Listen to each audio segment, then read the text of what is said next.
오늘 우리에게 주신 하나님의 말씀은 사무엘상 22장 1절과 2절, 시편 142편 1절부터 7절의 말씀 두 곳입니다. 먼저 사무엘상 22장 1절과 2절을 함께 읽겠습니다. 그러므로 다윗이 그곳을 떠나 아두람 굴로 도망하며 그의 형제와 아버지의 온 집이 듣고 그리로 내려가서 그에게 이르렀고, 환난당한 자와 모든 자와 빚진 모든 자와 마음이 원통한 자가 다 그에게로 모였고, 그는 그들의 우두머리가 되었는데 그와 함께한 자가 400명가량이었더라. 시편 142편입니다. 내가 소리내어 여호와께 부르짖으며 소리내어 여호와께 간구한도다. 내가 내 원통함을 그의 앞에 토로하며 내 우환을 그의 앞에 진술하는도다. 내 영이 내 속에서 상할 때에도 주께서 내 길을 아셨나이다. 내가 가는 길에 그들이 나를 잡으려고 올무를 숨겼나이다. 오른쪽을 살펴보소서. 나를 아는 이도 없고 나의 피난처도 없고 내 영혼을 돌보는 이도 없나이다. 여호와여, 내가 주께 부르짖어 말하기를 주는 나의 피난처시오 살아있는 사람들의 땅에서 나의 분기이시라 하였나이다. 나의 부르짖음을 들으소서. 나는 심히 비천하니이다. 나를 핍박한 자들에게서 나를 건지소서. 그들은 나보다 강하니이다. 내 영혼을 옥에서 이끌어내사 주의 이름을 감사하게 하소서. 주께서 나에게 갚아주시리니 의인들이 나를 두르리이다. 아멘. 잠시 기도하겠습니다. 하나님 아버지, 감사합니다. 오늘도 은혜의 날을 허락하여 주시고 주님 앞에 나와 주님의 말씀을 듣게 하시니 감사합니다. 주님의 말씀이 내 길의 빛이요 내 발의 등입니다. 주님께서 빛을 비춰주시는 그곳에서 주님을 만나며 주님의 음성을 들으며 주님과 함께하는 행복을 누리게 하옵소서. 임만을 되신 주님을 찬양하며 우리 구원해 주신 예수님의 이름으로 기도합니다. 아멘. 우리 하나님은 오늘도 우리와 함께 하시는 하나님이십니다. 하나님께서 사랑하는 자녀들에게 자신의 모습을 보여주시는 하나님이십니다. 주님의 모습을 볼 수 없다면, 우리가 주님을 만날 수 없다면 우리가 믿는 것은 관념적인 신앙일 수밖에 없는 것입니다. 우리가 주님을 만날 수 없다면 우리가 주님과 교제한다고, 사귐이 있다고 말할 수 없습니다. 그러나 주님은 오늘도 우리에게 새로운 믿음을 주시기 위해서, 주님 우리에게 새로운 능력을 주시기 위해서 바로 내가 처한 환경에서 나를 만나주시는 하나님이십니다. 주님과 새로운 만남의 시작은 어디서 시작됩니까? 바로 내가 서 있는 장소에서 시작합니다. 내가 서 있는 장소가 내 마음에 들지 않든지, 혹은 이곳에서 무슨 좋은 일이 일어날까 그렇게 생각이 들지라도 우리의 새로운 믿음의 역사는 바로 내가 서 있는 바로 이 자리에서 시작이 되는 것입니다. 왜냐하면 바로 내가 그 하나님의 복을 받는 그 하나님의 영광의 사람이기 때문에 그렇습니다. 하나님의 사람은 땅을 탓하지 않습니다. 하나님의 사람은 환경을 탓하지 않습니다. 하나님의 사람이 서 있는 바로 그곳에서 하나님의 영광이 나타나기 때문에 그렇습니다. 오히려 어두운 땅이라 할지라도 하나님의 사람이 있는 곳은 그 사람으로 인해서 하나님의 빛이 나타나게 될 것입니다. 예수님께서도 말씀하셨습니다. 너희는 세상의 빛이라. 산 위에 있는 동네가 숨기지 못할 것이다. 주님 그렇게 말씀하셨습니다. 진정한 영성은 가식이 없는 오늘 하루의 삶에서, 내가 처한 장소에서 나타납니다. 하나님과 동행의 삶은 내가 무진장 애쓰는 것에서 시작되는 것이 아니라 하나님과 동행하면서 하나님의 임재가 나타나는 것을 통해서 하나님과 동행하는 삶이 성공되는 것입니다. 진정한 신앙의 진면목은 바로 가장 평범해 보이는 나의 집과 나의 터전과 나의 방에서, 나의 곁에 있는 나의 배우자와의 대화 속에서 나의 신앙의 진면목이 나타나게 되어 있습니다. 내가 어느 곳에 있든지 주님의 눈은 어디를 향하십니까? 주님의 눈은 바로 하나님의 약속이 있는 하나님의 자녀를 향하시는 것을 믿으시길 바랍니다. 진실로 그 사람을 사랑하게 된다면 많은 사람들 중에서도, 많은 군중 속에서도 그 사람을 찾아내는 것이 그렇게 어렵지 않습니다. 많은 군중 속에서도 내가 사랑하는 그 사람의 얼굴은 나에게 뭐예요? 빛나는 얼굴로 다가오기 때문에 그렇습니다. 얼굴에서 빛이 나죠. 어머니가 자신의 아들의 운동회에 갔습니다. 아이들이 모두 흰색 운동복을 입고 있죠. 그래도 자신의 아들을 그 많은 아이들 속에서 찾아내는 것이 바로 어머님의 눈입니다. 마찬가지로 우리 하나님은 우리의 삶의 현장에서 우리가 어디에 처해 있든지 하나님은 우리를 찾아내시고 우리를 바라봐 주시고 우리를 지켜주시는 하나님이십니다. 그 주님의 은혜를 오늘 이 시간 주님 앞에 나온 여러분의 심령 속에 가득하기를 예수님의 이름으로 축원드립니다. 오늘의 말씀은 사무엘상 22장 1절 2절과 시편 142편의 말씀입니다. 오늘 말씀의 시편은 다윗 왕이 사울 왕의 눈을 피해서 아둘람 동굴로 도망갔을 때 쓰여진 시편의 말씀입니다. 이 배경이 사무엘상 22장 1절과 2절인데 먼저 1절을 보겠습니다. 그러므로 다윗이 그곳을 떠나 아둘람 굴로 도망하매 그 형제와 아비의 온 집이 듣고는 그리로 내려가서 그에게 이르렀고 라고 말합니다. 아둘람이라는 곳은 위치적으로 블레셋 경계에 있는, 그러니까 전체 유다를 보면요 최고 변두리에 있는 성읍입니다. 조금만 지나면 블레셋이니까 그러한 변두리에 있는 조그마한 성읍, 그것이 바로 아둘람입니다.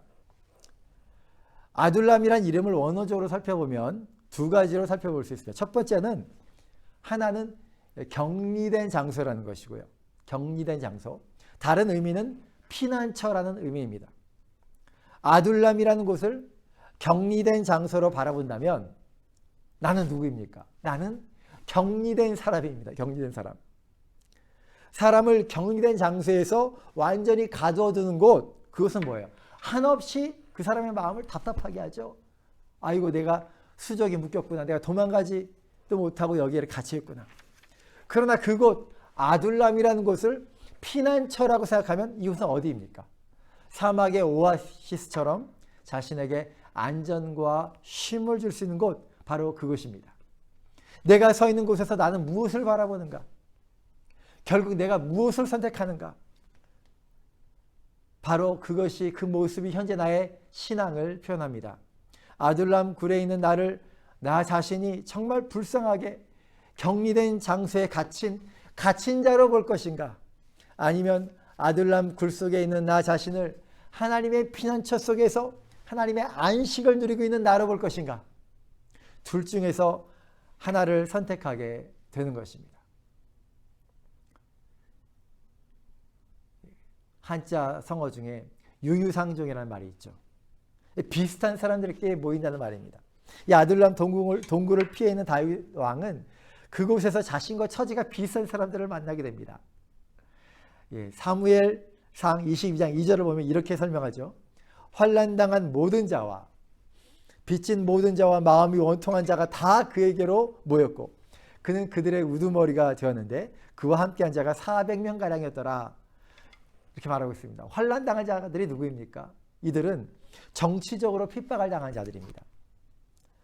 정치적인 싸움에서 밀렸어요. 정치적인 싸움에서 이길 수가 없기 때문에 죽지 않으려고 숨어온 자들입니다. 사실 다윗이 그러했죠. 그 당시 정치 권력에서 밀려서 죽을 수 있다고 생각해서 살고자 도망친 것입니다. 도망쳐서 외진 동굴로 들어와 숨은 것이죠. 빚진 자는 누구입니까? 그야말로 돈을 빌렸는데 갚지 못한 자들입니다. 경제적인 크라이시스에 처한 자들, 이들입니다. 그 당시에 경제적인 크라이시스는 어떤 상황에 일어납니까?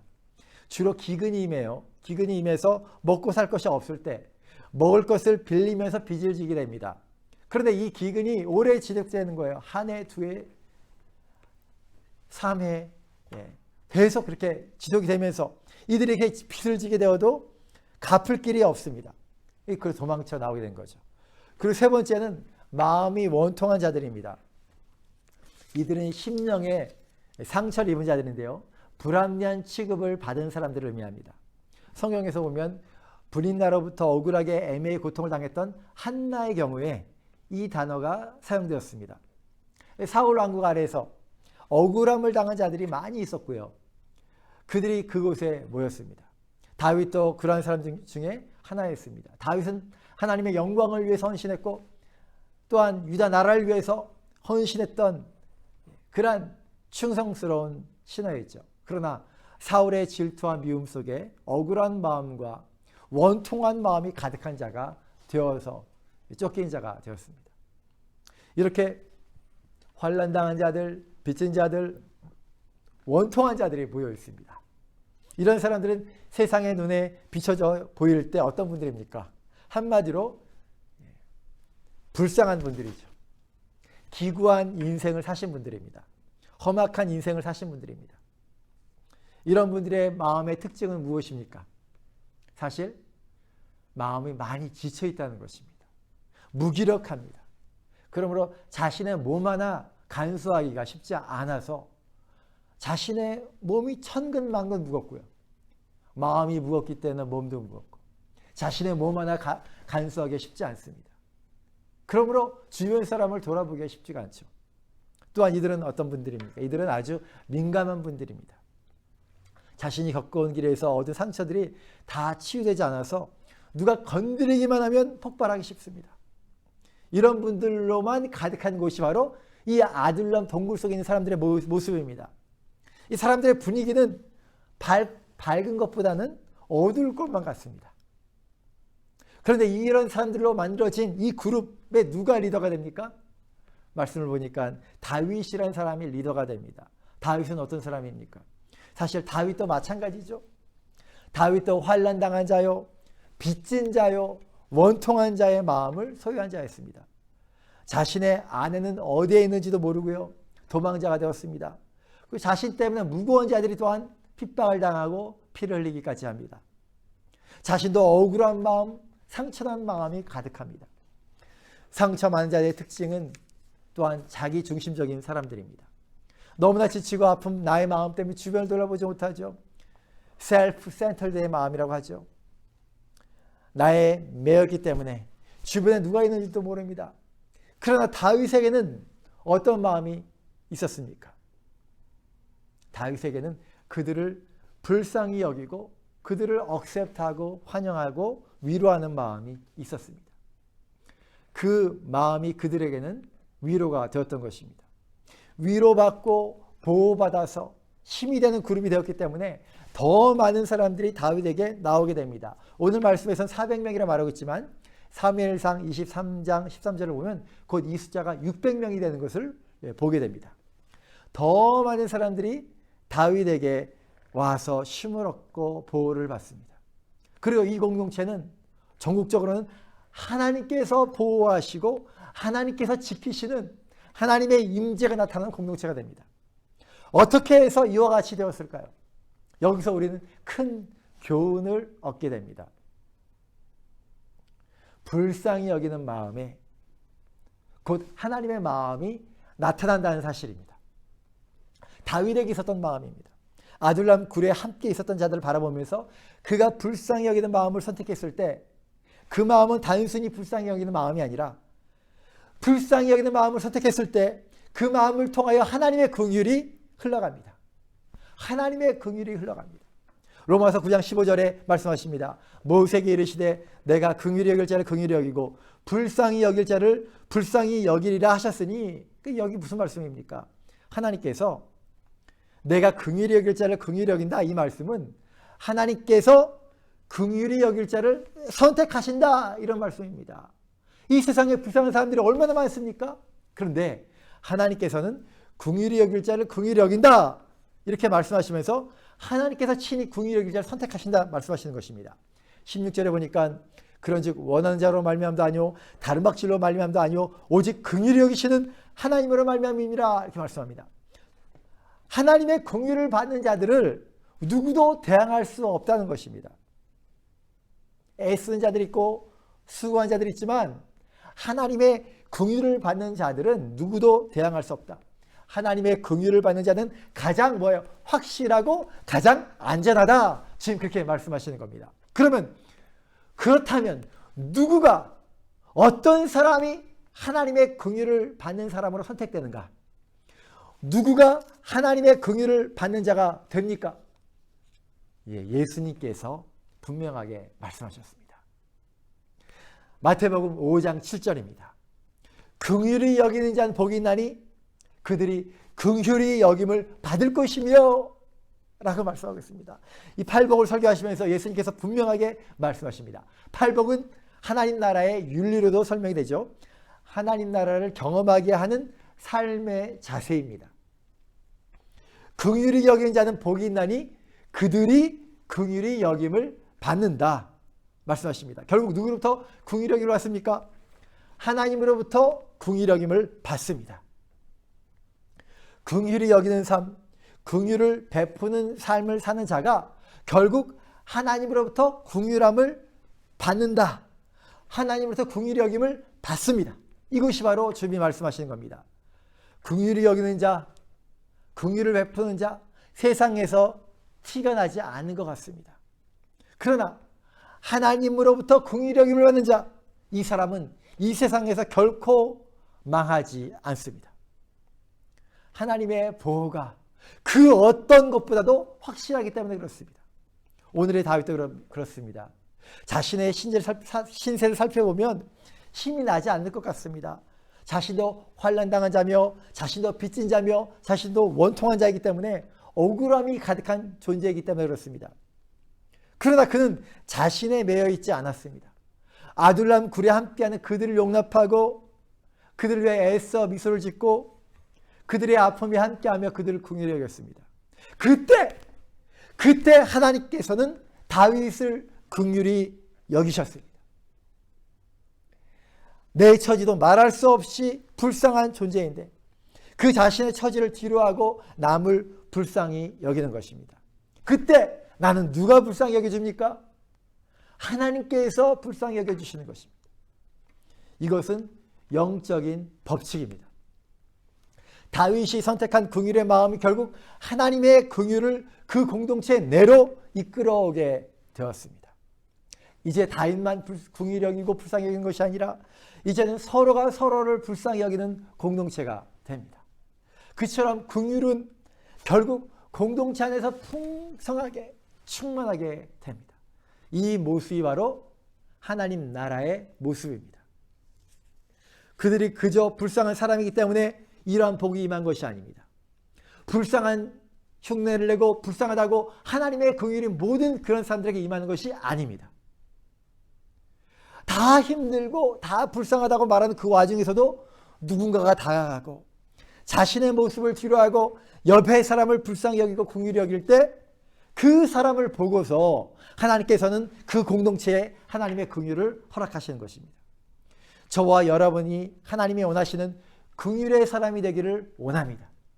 이를 통해 우리의 공동체는 하나님의 긍휼이 가득한 공동체가 되기를 원합니다. 하나님의 긍휼이 임하는 섬남무교회가 되기를 예수님의 이름으로 축원드립니다. 하나님의 긍휼이 임한 아들람 공동체는 하나님의 임재가 나타납니다. 그 하나님의 임재는 어떻게 표현할 수 있습니까? 하나님의 긍휼이 가득한 공동체의 임재입니다. 이제는 그러므로 동굴 속에 살아도 괜찮습니다.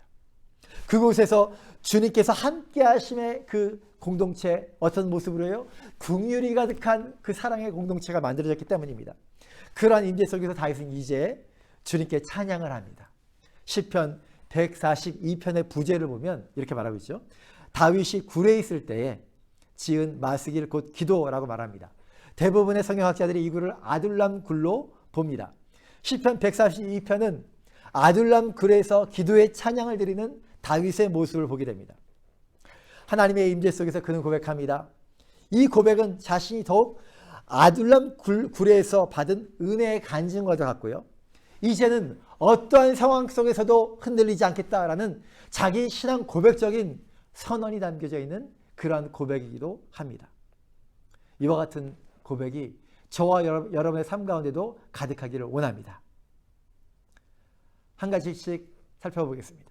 긍휼의 하나님께서 공동체에 나타났을 때 다윗의 첫 번째 고백은 주님은 내 길을 아십니다 입니다. 다 함께 고백하겠습니다. 주님은 내 길을 아십니다. 아멘. 사실 오늘 시편은 다윗의 고통의 마음을 표현하고 있습니다. 1절에 보니까 내가 소리내어 여호와께 부르짖으며 소리내어 여호와께 간구한다. 2절에 내가 내 원통함을 그의 앞에 토로하며 내 우환을 그의 앞에 진술하노다. 다윗은 이처럼 자신의 원통함을 숨기지 않았습니다. 하나님 앞에서. 하나님 앞에서 자신의 원통함을 호소합니다. 하나님께 외쳤습니다. 어떤 믿음으로 외칩니까? 주님은 내 길을 아십니다. 그러므로 주님은 저에게 긍휼을 베푸실 것입니다. 라는 외침입니다. 그 긍휼의 하나님께서 저를 외면하실 수 없습니다. 내가 왜 이렇게 힘들어졌는데요? 주님께서 저에게 기름을 부으셨기 때문에 제가 이런 인생을 살게 되었습니다. 목동으로 지내는 것 그렇게 어렵지 않았습니다. 주님께서 저에게 기름을 부으셔서 이렇게 된 거 아닙니까? 저는 하나님의 사람입니다. 하나님의 사람의 고통을 외면하시는 하나님이 아니십니다. 하나님은 그러므로 긍휼의 하나님이십니다. 다윗은 하나님의 긍휼을 의지하면서 외치는 것입니다. 어떤 때는요, 하나님의 구원의 손길을 전혀 느끼지 못하는 바로 그 순간에도 우리는 더욱 믿음으로 주장해야 될 때가 있습니다. 이런 순간이 있다는 것이죠. 조그만한 구름 조각도 보이지 않아요. 구원의 소망이 1도 보이지 않는 그 순간, 폭풍은 멈추지 않고 더욱 폭풍이 강해지는 그 순간, 구원의 여망이 조금도 보이지 않는 그 순간, 우리는 나의 인생길을 아시는 주님께 외쳐야 됩니다. 주님은 내 길을 아십니다. 주님은 내 길을 아십니다.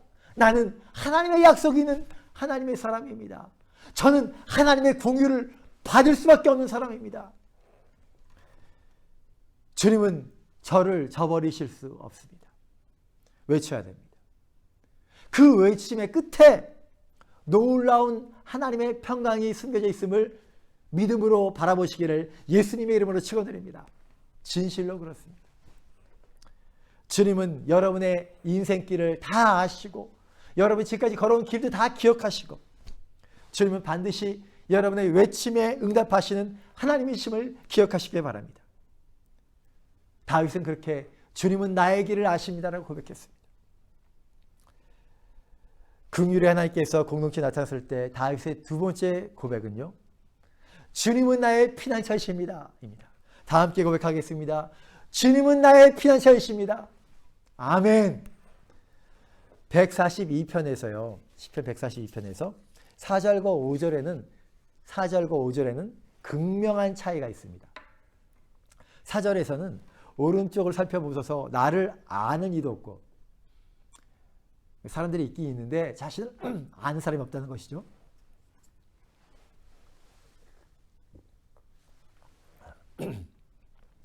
나의 피난처도 없고 내 영혼을 돌보는 이도 없나이다 이렇게 고백합니다. 나를 아는 사람이 없다. 피난처도 없다. 이렇게 4절에서는 고백했는데요.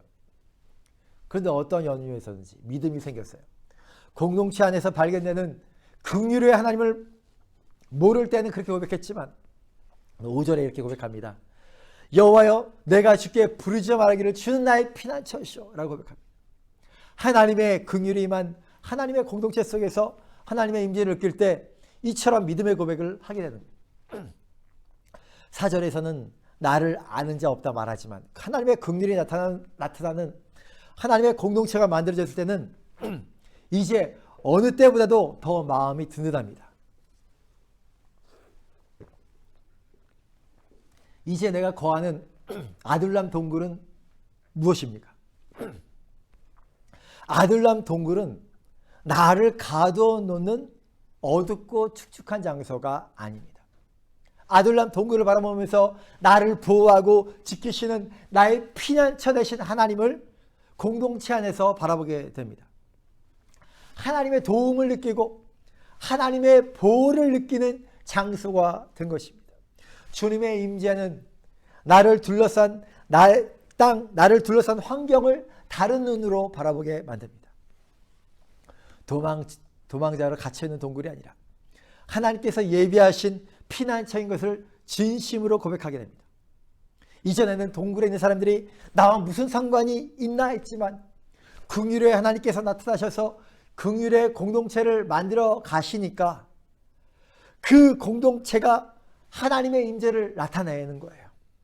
또한 그들이 나의 동지요 나의 생명을 지키는 자들인 것을 하나님의 은혜로 확인하게 되는 것입니다. 그런 의미에서 아둘람 동굴의 공동체는 진정으로 자신에게 하나님께서 새로이 주시는 새로운 피난처가 된 것입니다. 주님께서 세우신 공동체 안에서 하나님께서 나의 피난처 되심을 날마다 경험하시던 저와 여러분 되시기를 예수님의 이름으로 축원드립니다. 긍휼의 하나님께서 나타나셨죠. 공동체를 만드십니다. 이를 통해서 다윗의 세 번째 고백은 주님은 나의 분깃이 되십니다. 고백입니다. 다 함께 고백합니다. 주님은 나의 분깃입니다. 이 시편 142편 5절입니다. 여호와여 내가 주께 부르짖어 말하기를 주는 나의 피난처시요 살아있는 사람들의 땅에서 나의 분깃이시나이다 이렇게 말씀합니다. 분깃이시라는 표현은요 나의 기업입니다 라는 표현입니다. 하나님은 나의 기업이십니다 라고 고백하는 겁니다. 이 표현은 레위 족속에게 주어진 약속을 상기시키는 표현입니다. 레위 족속은요 가나안 땅에 도착했을 때 땅을 분배받을 때 그들에게는 특별한 땅이 기업으로 주어지지 않았습니다. 신명기 10장 9절에 그러므로 레위는 그의 형제 중에 분깃이 없으며 기업이 없고 내 하나님 여호와께서 그에게 말씀하신 같이 여호와가 그의 기업이시니라 말씀하셨습니다. 레위 족속은 생계 문제를 해결함에 있어서 토지의 경작이 아닌 하나님 자체를 의지하게 하셨습니다. 그러므로 그들은 땅을 분배받지 못합니다. 다윗은 자신의 모습이 마치 유다 땅에서 자신의 기업을 얻지 못한 레위 족속처럼 여겨질 수 있었다는 것입니다. 사무엘상 21장을 보면요. 사무엘상 21장 바로 앞에 장을 보면 유다 땅에 거할 곳이 없어서 이 다윗이 블레셋 땅으로 건너가게 됩니다. 그곳에서 살기 위해서 미친 짓을 합니다. 그런 미친 사람 흉내를 내면서 또 다시 블레셋 땅에서 나오게 됩니다. 다윗은 이처럼 유다 땅에서 거할 곳을 발견하지 못했다는 거예요. 사울 왕이 쥐잡듯이 잡으러 돌아다니니까 이 다윗은 거할 곳이 유다 땅에 없어서 블레셋 땅으로 도망가고 그곳에서 살기 위해서 다시 미친 짓을 하고 다시 어디로 이 아둘람으로 온 거예요. 아둘람 이 동굴로 오게 된 겁니다. 그러던 중에 발견한 곳이 바로 아둘람 굴인 거예요. 이 블레셋과 유다 땅 접경지대에 있는 이 굴입니다. 정말 자신은 유다 땅에서 기업을 발견하지 못했습니다. 그런데 아둘람 굴에서 긍휼의 하나님을 만나면서 삶이 바뀐 거예요. 긍휼의 하나님께서 만드신 긍휼의 공동체를 400명이라고 말하고 있는데 좀 지나면 600명이 됩니다. 그런 공동체를 만나면서 하나님께서 진정으로 자신을 위해 예비하신 분깃을 이 아둘람 동굴에서 발견한 겁니다. 그리고 고백하게 됩니다. 그렇군요. 주님은 나의 영원한 기업이 되십니다. 주님은 나의 영원한 기업이 되기 때문에 마침내 주님은 나에게 기업을 주실 것입니다. 다윗은 아둘람 공동체에서 이와 같은 믿음을 고백하게 됩니다. 저와 여러분에게도 이와 같은 믿음의 고백이 있기를 예수님의 이름으로 축원드립니다. 주님은 나의 분깃이십니다. 주님은 나의 기업이십니다. 긍휼의 하나님께서 역사하셔서 세우신 그 긍휼의 공동체 안에서 주님께서 세우시는 그 공동체는 우리를 예비하신 하나님의 기업인 것을 알게 되었습니다.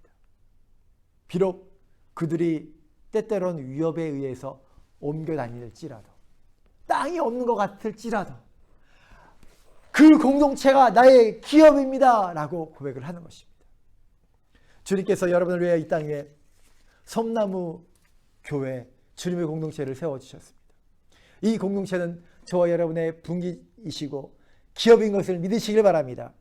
다윗은 유다 땅에서 자신의 기업을 발견할 수 없어서 블레셋 땅으로 넘어갔죠. 그러다가 돌아온 곳이 블레셋과 유다의 접경지대의 아둘람 동굴이었습니다. 바로 여기서 그는 재기에 성공합니다.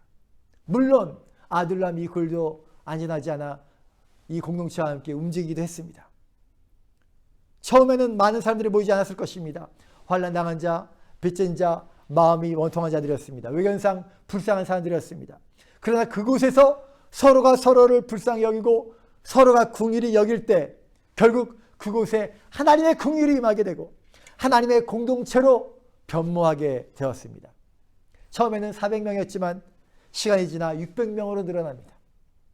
확장의 역사가 시작이 됩니다. 아둘람 동굴은 바로 이와 같은 부흥을 시작하는 장소였습니다. 저와 여러분은 우리 모두가 긍휼의 사람들이 되기를 원합니다. 나 자신이 긍휼의 사람이 될 때 우리 서로가 서로를 불쌍히 여길 때 하나님의 긍휼이 우리의 공동체 안에 임하게 될 줄로 믿습니다. 하나님의 긍휼이 흘러넘쳐 하나님의 임재를 경험하는 공동체가 될 줄로 믿습니다. 하나님의 긍휼이 우리 안에 넘칠 때 우리는 하나님의 보호 아래에서 가장 안전하고 가장 평안한 공동체가 되고 가장 평안한 곳이 될 줄로 믿습니다. 주님께서는 우리에게를 인도하십니다. 주님께서는 우리의 피난처가 되십니다. 주님께서는 우리의 기업이 되십니다.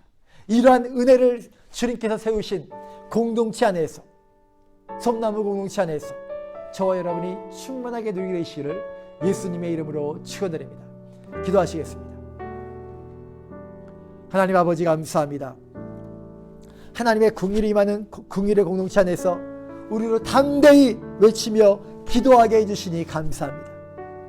주님은 나의 길을 아십니다. 담대히 외치게 해주시니 감사합니다. 주님은 나의 피난처이십니다. 담대히 외치게 하시니 감사합니다. 주님은 나의 분길이십니다. 담대히 외치게 하시니 감사합니다. 우리의 간절한 외침의 끝에는 결국 주님의 평강이 있는 것을 믿게 하시고 내가 있는 이 처소, 이 아둘람 동굴과 같을지라도 이곳에서 진실로 하나님의 긍휼을 경험하며 하나님의 긍휼로 섬기며 하나님의 긍휼의 공동체를 만들며 하나님께 영광 돌리는 우리 모두가 되게 하여 주시옵소서. 감사하며 우리 구원해 주신 예수님의 이름으로 기도합니다. 아멘.